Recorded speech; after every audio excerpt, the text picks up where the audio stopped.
Good Tuesday, everyone, and welcome into today's daily Bible reading for October the 18th. Today, we are reading together from Job chapter 13, which is the middle of three chapters that conclude the first cycle of discussion, debate, discourse between Job and his three friends, Eliphaz, Bildad, and Zophar.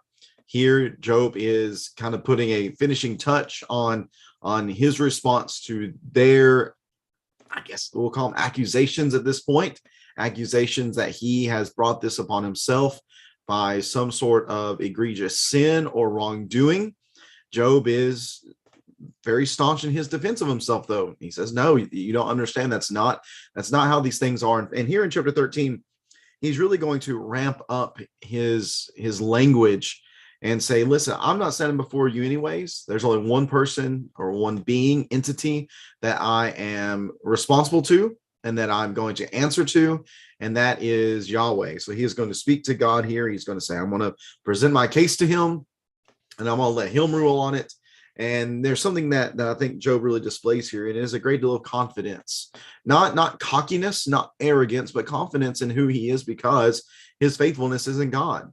And he has been a blameless and an upright man, a man of perfect integrity because of his faithfulness to God, because of his trust in the Lord and his dedication to him.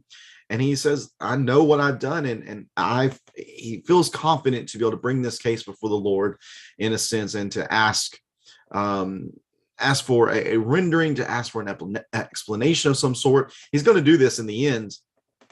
In chapter 32 or 33, I believe it is, he's really going to ramp it up even more and demand that he be able to address God, which I think probably isn't the best thing to do.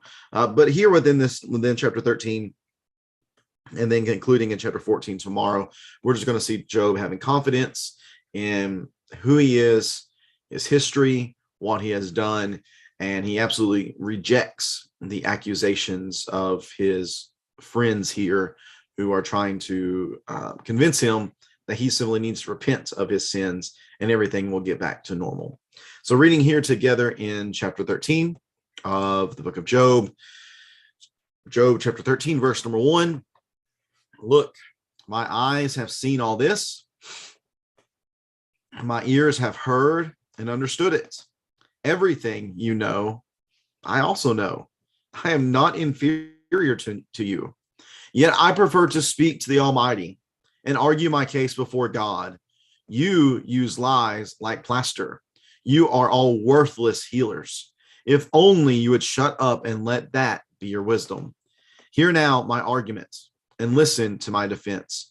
Would you testify unjustly on God's behalf or speak deceitfully for him? Would you show partiality to him or argue the case in his defense? Would it go well if he examined you? Could you deceive him as you would deceive a man? Surely he would rebuke you if you secretly showed partiality. Would God's majesty not terrify you? Would his dread not fall on you? Your memorable sayings are proverbs of ash. Your defenses are made of clay.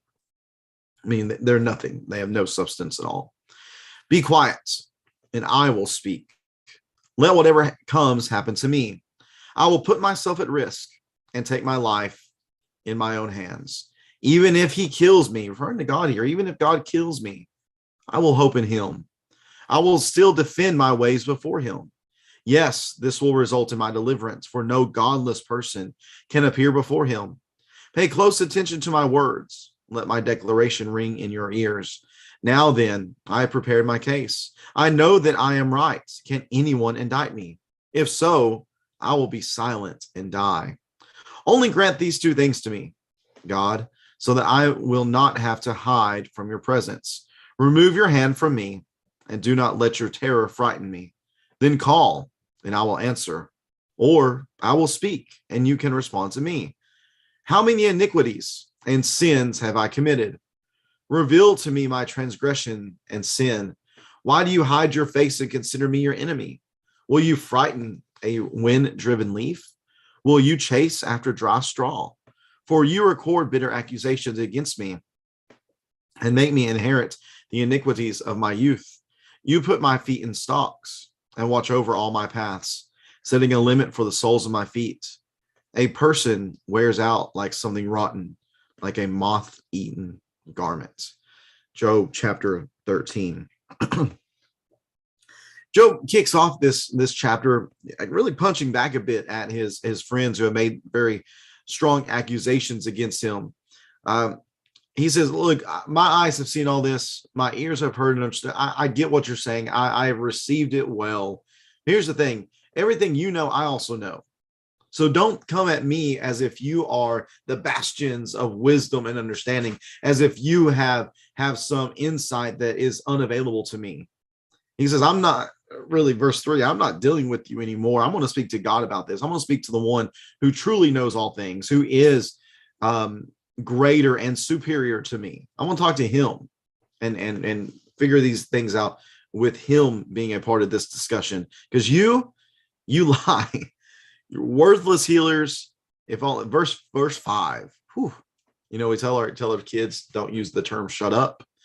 Well, my daughters, they start reading and they find this. They're like, hey, shut up's in the Bible, so I guess I can use it, right? But if only you would shut up and let that be your wisdom. Side note here, there's a principle here that sometimes we get in more trouble the more we talk. Sometimes the best thing is just to be quiet and not run our mouths and not speak about things that we don't know, as Eliphaz, Bildad, and Zophar have done here in this particular case up until this point. But be that as it may, Job continues on within the section, and specifically getting down to verse 13 and onward. Job here within this particular section, 13 through 19, he really ramps up his, I guess, rhetoric might be the word for it. He says, you just be quiet and I will speak. I'm willing to risk speaking right now. I'm willing to take my life in my own hands, because here's the thing. Even if he kills me, I will still hope in him. I will still defend my ways before him. What is Job talking about here? He's talking about this confidence. He's talking about his confidence in his innocence. Remember, his friends are coming at him, and his friends are telling him that he is he's hiding something. He's guilty of some sin. They're saying God would not do this if he did not have a reason to punish you. God would not bring, because again, they're seeing this as God has made these things happen. We know, though, that's not God that's made this happen, but it is the evil one. It's the devil. It's the Satan who has made these things happen. God has allowed it, yes, but he is not the one from which these horrible things that have happened to Job have originated. So we know that. They don't, though. They don't know that. So they're wondering, they're obviously thinking that God has made these things happen. His friends are thinking, well, God would only make such things happen if you have sinned against him. Job saying, I know exactly what I've done, and I know that I've not done anything like you're accusing me of. Therefore, he has this confidence to speak boldly before God. Remember, we talked about that this past Sunday, didn't we? We talked about that from our text in 1 John, how there is a confidence that we can have when speaking to God, that there's a boldness, a plainness, a freedom of speech type of idea here. Why? Because of that relationship that we have with God, that we can be very honest with him. Here, Job, I believe, feels as if he has that same relationship with God, that he can be honest with God. He asks God, he says, pay close attention to my words. Let my declaration ring in your ears. Now that I prepare my case, I know that I am right. Can anyone indict me? And if so, I will be silent and die. If God can indict me, then let God indict me. But Job says he feels very confident that that's not what God is going to do, because he knows what he has done, and he has full confidence that God knows what he has done as well. And yet again, to finish out the chapter, he just feels as if God's hand is heavy upon him. Again, their understanding is that God causes everything to happen. And, the understanding is the strict rule of justice, that good things render blessings, bad things render punishment. Job's understanding of reality in this world is being challenged right now, because again, he knows what he thinks, but then he also has to contend with the reality that he knows of his innocence. How do these two things go together? Why is it that God is chasing after a wind-driven leaf or a dry straw? Why is he messing with me, a weak person, but a blameless and person of integrity as well? And that's Job's struggle right here. And he's going to continue to have some words about this going through chapter 14, which will conclude this first cycle of discussion and debate and discourse between these four individuals. We will get to chapter 14 tomorrow. Thanks so much for tuning into this reading today. Hope that you have a great rest of this Tuesday. Certainly getting chilly here in East Tennessee, which is a welcome relief from the heat that we have had. May God bless us in all that we do. May we live for him today and be thankful for every blessing that we have. Thanks, everyone. Have a good one. We'll see you tomorrow. Take care.